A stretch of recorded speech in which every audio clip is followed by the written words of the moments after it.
ونادى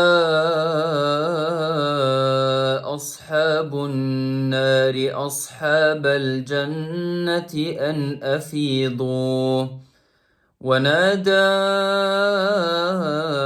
أصحاب النار أصحاب الجنة أن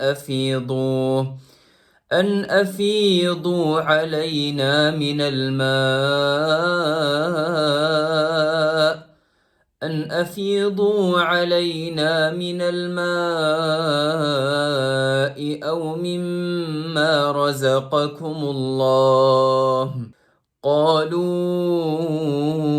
إن الله حرمهما على الكافرين الذين اتخذوا دينهم لهوا ولعبا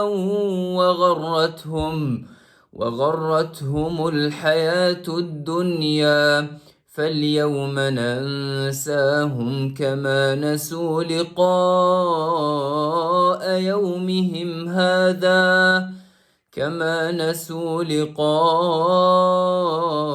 يومهم هذا وما كانوا بآياتنا يجحدون.